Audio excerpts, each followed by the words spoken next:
Hi, I'm Joan Newcomb, and I am doing a series of morning musings based on my blog, Adventures in Density and Effort. And today's morning musings is matching energy. So I'm going to read the blog to you, and if anything comes up as I'm reading, I'm going to comment on it because I wrote this back in 2008. So matching energy, what is energy to start with? Well, everything is energy. Physical energy is dense. It can be touched and seen. Emotional energy is a higher vibration and it can be felt. Spiritual energy is the lightest, most diffuse energy that can be intuitively experienced. Energy is an inner vibration and an outer atmosphere that colors our perceptions and contributes to our choices and actions. I've noticed people have a tendency to experience similar realities when they're together.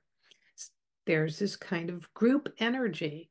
People experience it within families, when they're out with friends, when they're at work, at school, or at community gatherings. It can go just beyond our immediate contacts when we expose ourselves to the news. This is what's called matching energy. So we match the prevalent vibratory energy emitted by a group.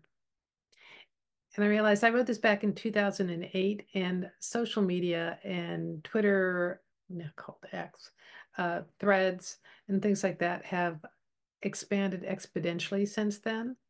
So just think about the groups that you participate in, Instagram, anything like that, that you're a part of, you have resonance with, you're matching energy with. So the advantage of matching energy with a group is that you can experience accelerated growth. And, like when you're in a class, you experience accelerated education. When you're with some kind of religious group, it could be a church, a temple, or anything like that, you can experience rapid spiritual evolution. People who've been married for many years start to look alike because they've matched energy for so long. When you're in love, your heart opens and you and your beloved match energy. Families matching energy can provide security and a safe place to grow. The disadvantage of matching energy is that a group can also hold you back to keep you at their level. I call this crabs in a bucket syndrome. So when you go crabbing, if you put one crab in a bucket, it's going to crawl its way out. But if you catch two crabs, they'll keep themselves in the bucket because they'll keep pulling each other down. When you listen to the news, when you expose yourself only to versions of the events that one channel, that one newscaster is putting out, it limits your ability to create a different reality. If you're an unemployed tech worker listening to the news, you're going to feel that your only option is to work for McDonald's because the country is experiencing such a severe shortage of jobs. Matching energy this way depresses you and drains you of your energy. How do you not match energy? The first thing to do is not resist the prevalent reality. Let others be who they are, experiencing life the way they choose. You can detach from dysfunctional group situations. You might love the individual, but you don't have to be affected by the energy they project.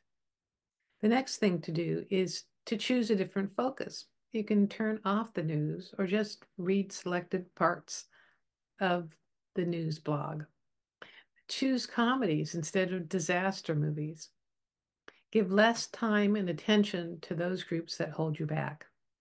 Give yourself permission to create differently than your associates. The world is full of possibilities. Change can come in the blink of an eye. I believe that we're all here to learn about creating and that we have free will to manifest whatever we desire. We begin by manifesting thoughts, which go out to the universe and begin to become physical form. The more we consistently think specific thoughts, whether consciously or unconsciously, the more energy we generate to come back to us on a physical level. Give yourself permission to think big, to think outside whatever group you're in, and see what exciting things begin to happen. And the thing I would add to this is to think about your thoughts operating like a 3D computer And as you put your thoughts out, it's creating the layers of physical reality for you to experience, to attract, to bring into your life.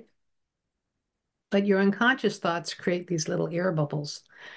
If you like these videos, please hit the like button, share them with your friends. You can subscribe to get notifications. And if you're having any experiences of consciousness and expansion, please leave a comment in below. I love reading your comments.